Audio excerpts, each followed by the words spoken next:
J'espère que vous n'allez pas croire que me vient l'envie et la pensée profonde d'avoir des enfants, c'est pas du tout le cas.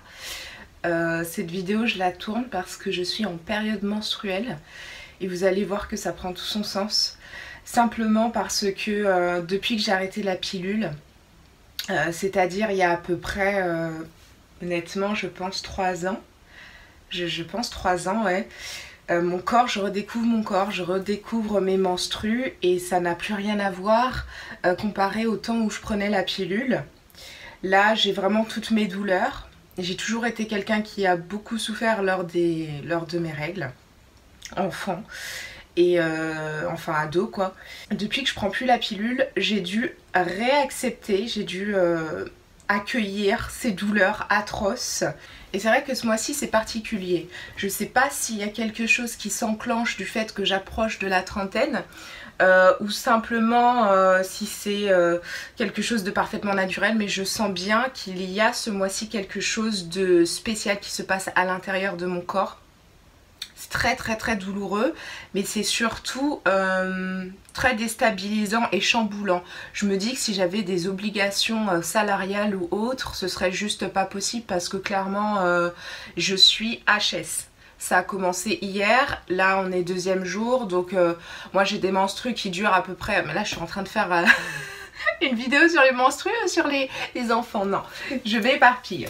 Je m'éparpille, je pense que ça fera l'objet d'une autre vidéo, ça peut être très intéressant de croiser les informations, mais tout ça pour dire qu'aujourd'hui c'est 2e jour, j'ai pas des règles qui durent très longtemps, c'est des règles de 2-3 jours, donc je suis assez tranquille, mais le premier jour je ressens énormément de choses, et ce matin je me suis réveillée en fait avec la compréhension que, enfin j'avais déjà compris ça, mais je sais qu'à l'intérieur en fait c'est vivant, c'est limite comme un 2e moi, comme un organisme indépendant de ma psyché et qui fonctionne sans que je n'ai rien à faire, qui fonctionne merveilleusement pour accueillir la vie et je trouve ça fabuleux.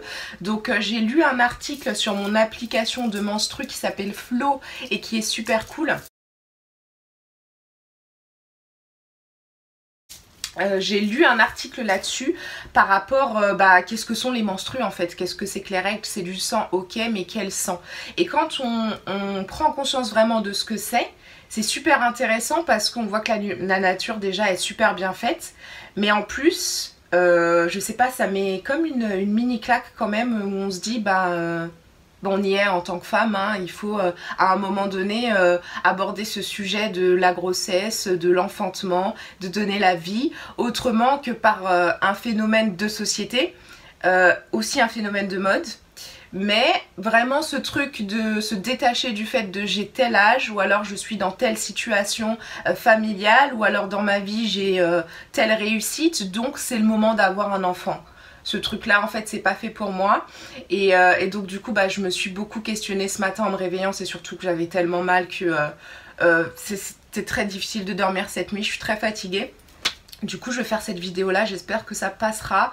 Je peux pas me blottir dans quelque chose parce qu'il fait très chaud, donc en plus de ça, et donc c'est pas à cause de tout ça que je me sens particulièrement chelou aujourd'hui avec mes menstrues, mais je pense que c'est la raison pour laquelle je fais cette vidéo, et donc du coup d'une certaine manière dans l'univers ça aura un impact et ce sera bénéfique je pense. Donc j'ai relevé plusieurs points, je vais aborder tous les points et j'ai fait 10 points parce que j'aime bien la numérologie, c'est important de finir avec un 1. Je vais essayer de parler librement, j'ai rien écrit, j'ai juste mis un mot pour me permettre de savoir un petit peu où me situer, et j'espère que ça va sortir naturellement et que ce sera pas trop long. Alors, en fait, comment j'ai structuré cette vidéo avant de la tourner, je me suis dit, partons du postulat que demain ce soit prévu pour moi d'enfanter. On ne sait pas pour quelle raison et dans quel contexte et par quel miracle. Mais voilà, j'ai reçu l'annoncement, l'ange est venu me dire voilà tu vas enfanter. Et donc qu'est-ce qui se passerait? Ou alors si jamais je devais l'envisager moi-même pour demain, hein, on va partir, on va faire les choses un petit peu de manière, un petit peu comme dans un film, hein, avec des choses un petit peu irréelles, un peu de science-fiction. Donc on va se dire que c'est prévu pour demain. Et quelle question je me pose aujourd'hui? Voilà, donc première question, les moyens. Donc j'ai mis financier et temporel. Qu'est-ce que ça veut dire? Ça veut dire que simplement j'estime qu'aujourd'hui, dans ma situation, j'arrive à me gérer financièrement, je suis stable financièrement, je n'ai pas de dépenses excessives, je n'ai pas de crédit, je n'ai pas de dette et voilà, je n'ai pas de restrictions dans ma vie. Pour moi, je suis stable. Et je n'ai pas de source d'engloutissement de revenus comme ça, des gros loyers ou des choses comme ça. Donc voilà, une situation stable. Je me dis tout simplement, avoir un enfant, ce n'est pas simplement rajouter 10, 20, 50 euros, 100 euros par mois. C'est pas ça, je pense pas. Et c'est un investissement sur du long terme. C'est comme un crédit avec un point d'interrogation à la place du chiffre, sur minimum 18 ans. Voilà, que tu vas devoir rembourser tous les mois. Et en fait, c'est peut-être un petit peu exagéré, mais pour moi, ça prend tout son sens parce que, bon, je parle à partir de la France, puisque je vis en France. Donc, en France, le système social fait que il y a toujours des aides, en fait, pour ce type de situation. Et j'ai l'impression que même les personnes qui ont une certaine stabilité financière et qui s'en sortent bien ont quand même droit à des aides en ayant un enfant. Je ne sais pas dire exactement de quoi il s'agit, mais j'ai l'impression que ça se passe comme ça. En tout cas, il y a des aides si jamais on a des enfants et qu'on n'a pas les moyens. Et moi, j'ai pas du tout envie de me dire que je compte sur ces aides-là, puisque ce serait faire un enfant pour quelqu'un d'autre que pour moi, donc pour l'État. Et ça pose problème. Ça pose problème parce que j'ai pas envie d'avoir des restrictions, j'ai pas envie d'avoir des limitations, j'ai pas envie d'avoir aussi ce conditionnel de l'évolution du développement de mon enfant par rapport aux moyens que je vais pouvoir lui apporter dans sa vie et qui vont dépendre d'une tierce personne, en tout cas d'une autre personne que de moi et du père. Donc voilà. C'est tout simple, financier et temporel. Temporel parce que même si j'avais une situation, on va dire, où je gagne extrêmement bien ma vie, où je n'ai pas du tout à me poser la question de est-ce que je vais avoir suffisamment pour pouvoir subvenir aux besoins de cet enfant et aussi aux miens, et pouvoir vivre tout à fait normalement à côté. Si j'ai une situation comme ça veut dire que je travaille beaucoup. La globalité des personnes qui gagnent bien leur vie, qui sont bien financièrement, c'est parce qu'ils donnent suffisamment de leur temps et de leur énergie pour avoir en retour cette abondance financière. Donc c'est tout à fait normal, il n'y a rien d'anormal là-dedans. Mais du coup, moi ça me pose la question de si j'ai cette activité donc, qui me demande énormément de mon temps et de mon investissement pour pouvoir avoir une vie confortable, je ne pourrais absolument pas avoir le temps pour cet enfant. Donc c'est des moyens financiers et temporels dans le sens où l'un ne va pas sans l'autre et en même temps c'est à double tranchant. Parce que si j'ai les moyens financiers, c'est que j'ai pas le temps. Vous voyez ce que je veux dire? On peut avoir les deux, hein, mais je parle en fait de la globalité. Quand on a un travail, et la majorité des gens sont en CDI, on va dire les gens ont un travail fixe toute l'année, et du coup c'est ça qui leur permet de pouvoir vivre tout au long de l'année et de pouvoir se payer des congés et un petit peu sortir de leur routine. Donc si je prends le temps de créer une abondance financière ou juste le strict minimum pour vivre, je n'ai pas le temps pour autre chose. C'est du temps qui a été consciencieusement dédié à une tâche pour en fait retirer ce même temps sur une autre. Voilà. Donc ce serait cette question-là que je me poserai en profondeur. Est-ce que potentiellement c'est possible que je puisse avoir du temps et de l'argent? Ensuite, deuxièmement, l'engagement / responsabilité. Donc l'engagement, je me demanderais, mais c'est un putain d'engagement, franchement. Le truc, c'est que j'ai pas l'impression de parler avec beaucoup de personnes qui prennent ça comme un véritable engagement qui en fait, pour moi, c'est évident qu'il faille se poser un tas de questions et se remettre en question avant de penser. C'est pas avant de faire un enfant, c'est avant de penser à avoir un enfant. Parce que, en fait, il faut déjà être engagé pour moi. Hein. Je parle pour moi et dans ma vision des choses et dans ma droiture, en fait, de vie. C'est important quand même d'avoir effectué un certain travail sur moi, un certain développement sur moi, d'avoir fait connaissance avec moi-même, à l'intérieur, je parle, hein, pour accueillir un enfant. Et la responsabilité, c'est simplement que ben, c'est une vraie responsabilité. Déjà, je sais pas si on est tous d'accord là-dessus, mais vivre en tant qu'être humain, c'est déjà une grosse responsabilité. Il faut s'occuper de soi, il faut se gérer. C'est un truc du quotidien en fait. Que si tu lâches un petit peu, tu prends tout de suite les répercussions en pleine face. Et je me demande comment ça se passe avec un enfant qui n'aura rien d'autre que toi. Il pourra compter sur personne d'autre que toi, normal. Je parle en tant que femme et en tant que potentielle mère. Et pour moi, même si l'enfant a le père, la base, ça reste quand même la mère. Même si on est dans des sociétés patriarcales sur la majorité de cette planète, il y a encore quelques zones qui appliquent le matriarcat, mais c'est vraiment vraiment très rare. Ça remonte à des traditions ancestrales et on les a perdues ces traditions. Donc le patriarcat veut que limite c'est lui qui est déterminant dans la majorité des trucs au foyer. Mais voilà, moi j'estime que tout repose sur la femme, sur beaucoup de choses. Et pour le chapitre enfant et enfantement, voilà, c'est la femme. Ce que je veux dire par là, c'est que pour moi, la mère a le rôle principal et premier d'éveiller l'enfant à l'amour. C'est la mère qui fait ça et quoi qu'on en dise, quoi qu'on en pense, sans cet amour de la mère qu'elle transmet à son enfant, l'enfant aura forcément de mauvaises bases et sera forcément en souffrance par la suite. Donc moi j'estime en tant que femme, c'est mon rôle que je souhaite, que j'accepte bien d'endosser, de me dire que l'éducation, l'évolution, le futur, les futurs enfants, les futurs adultes dépendent de l'accomplissement, du positionnement de la femme. Voilà.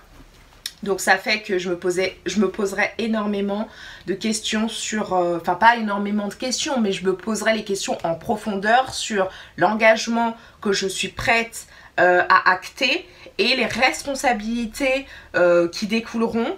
Et est-ce que j'arriverai à synchroniser le tout avec ces mêmes points pour moi?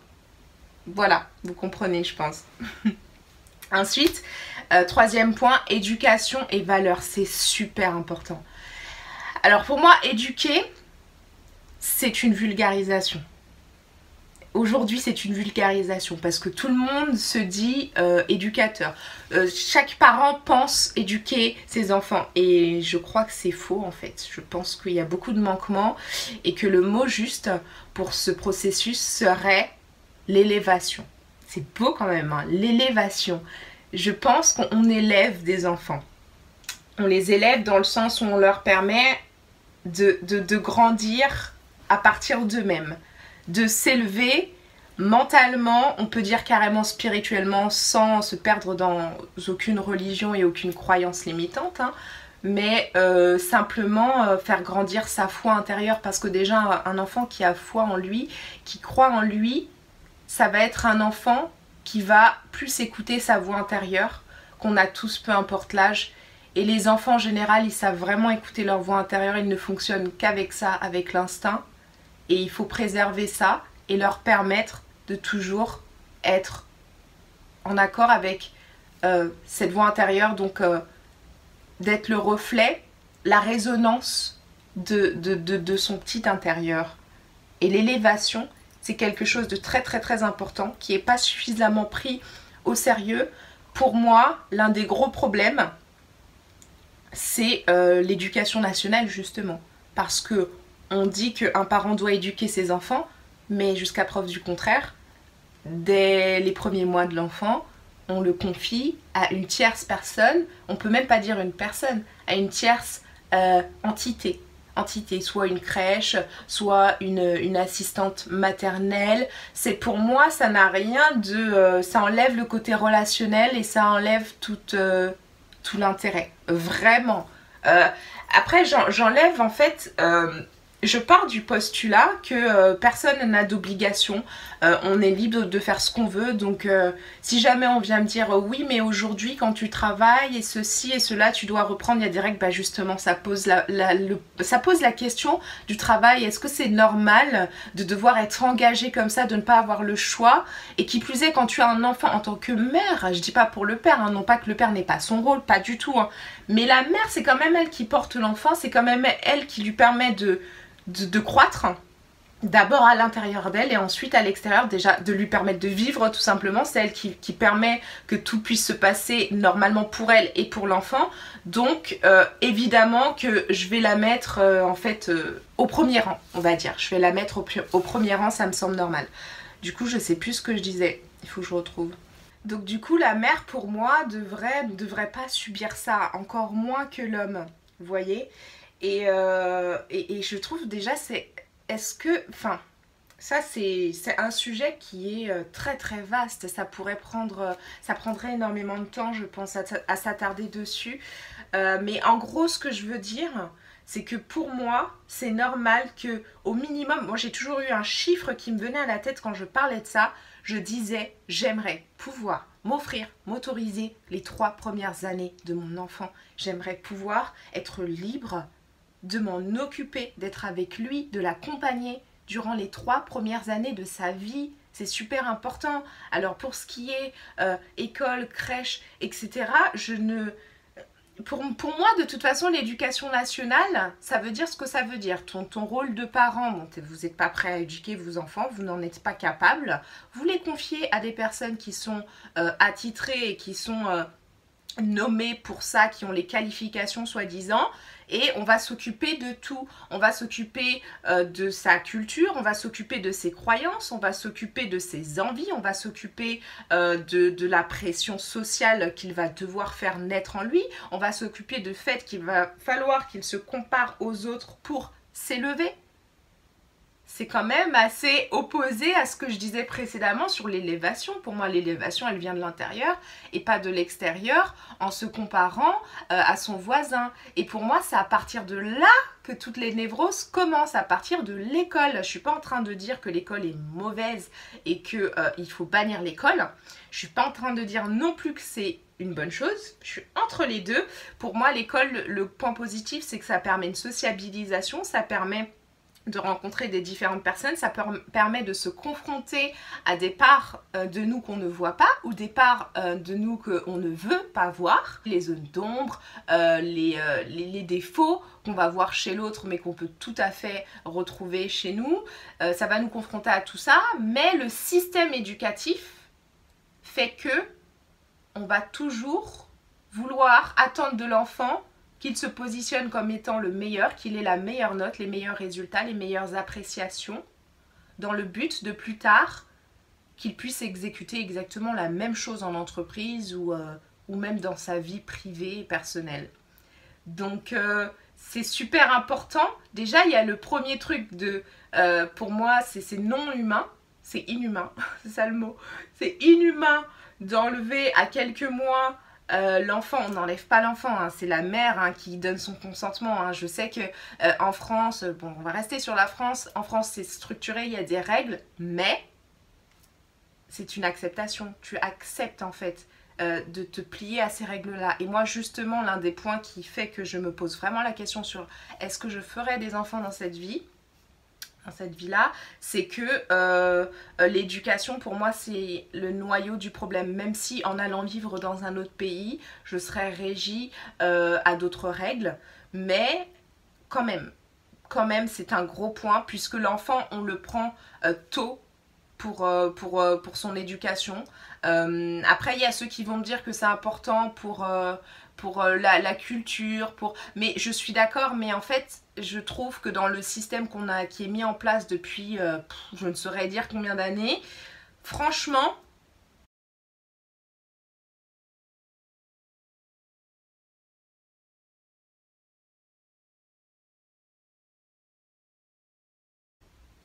les résultats ne sont pas probants, ne sont pas satisfaisants, puisque les valeurs primitives de l'humain, elles sont complètement bafouées et elles sont absentes. En fait, les enfants manquent d'humanisme, ils manquent de compassion, ils manquent de tolérance, ils manquent d'ouverture, ils manquent de sensibilité. En grandissant, hein, je dis. Hein. Je pense que de base, un enfant, quand il naît, il a toutes ces choses-là qui se retrouvent en lui. Il n'a aucune distinction de genre. Il aime tout le monde. C'est après, avec l'éducation justement qu'on lui donne ou qu'on ne lui donne pas, il va se construire un petit peu tout seul. En fait, c'est ça le gros du problème. C'est que l'enfant, il va devoir faire une bouillasse avec tout ce qu'il reçoit de part et d'autre. Et je pense que ce serait plus simple d'avoir pour base, plutôt que d'avoir soi-disant un programme scolaire qui est important pour la suite, avec des matières qui me semblent accessoires et sommaires. Pour moi, ce serait important de vraiment mettre l'accent sur les valeurs humaines. Et valeurs humaines, ça veut dire aussi l'environnement qui nous entoure. C'est pas uniquement d'humain à humain, c'est savoir respecter la nature, savoir vivre avec la nature et comprendre qu'en fait, tous les codes sont dans la nature. Donc on a tout pour vivre en accord avec elle et elle a tout pour vivre en accord avec nous. La nature nous nourrit et on lui rend en la respectant et en lui permettant de continuer de croître elle aussi, sans faire des choses complètement absurdes qui la détruisent. Parce qu'aujourd'hui, on est devenus des adultes, nous étions des enfants, on est devenus des adultes complètement détachés de toutes ces notions-là. Ce qui fait qu'on a une planète qu'on détruit littéralement, mais on continue à faire des enfants en étant serein. Ok, peut-être que toi, tu as une chance de mourir sans subir les répercussions de tout le désordre qu'on est en train de mettre sur la planète, mais nos enfants, nos petits-enfants, ne me dites pas que c'est parce que c'est suffisamment loin qu'on n'y pense pas. C'est en fait une addition qui se fait tout de suite, quoi. C'est dans quel monde est-ce que j'ai envie que mon enfant grandisse, voilà. C'est savoir voir un petit peu plus loin que juste au mois d'après ou à l'année d'après. Parce que effectivement dans ce système, je pense que les choses sont prévues pour que on ait à penser les choses annuellement. Donc la rentrée des classes, toujours par rapport au système scolaire, hein, à l'éducation. Annuellement, donc se dire la rentrée des classes, ensuite les vacances, et c'est un truc qui continue. Bon, il y a les fêtes, Noël, tout ça, mais c'est toujours le même cycle, ce qui fait que ça, c'est limitant au niveau de la temporalité. On en revient à ce point-là, c'est limitant en fait. Moi, j'aimerais pouvoir élever un enfant dans l'instant présent, mais en étant consciente que ce que je suis en train de lui proposer, de lui suggérer, eh ben, ça va avoir un impact sur du long terme et qui est déjà visible dans l'instant présent. Ce qu'on fait maintenant nous ouvre sur demain, en fait, décrit notre demain. C'était une grosse partie, hein. C'était long pour ce point d'éducation. Et pour moi, honnêtement, c'est le gros point pour les enfants. C'est le truc sur lequel je me pose le plus de questions parce que je remets vraiment en doute le système scolaire. Voilà. Sans pour autant diaboliser, parce que je suis consciente qu'il y a des pays où ils n'ont pas accès à l'éducation et c'est très limitant aussi pour leur développement et ils ont tout intérêt à vouloir tout faire pour justement avoir accès à cette éducation et pour avoir des rêves, des projets, des accomplissements. Je ne peux pas dire le contraire, mais je pars en fait simplement de ma position, du pays dans lequel je vis et des dysfonctionnements que je trouve. Voilà, c'est pas parce que ailleurs ils sont moins chanceux que je dois fermer les yeux sur les choses qui me paraissent absurdes, voire complètement anormales. Ensuite, le quatrième point, la santé. Pour moi, c'est très important la santé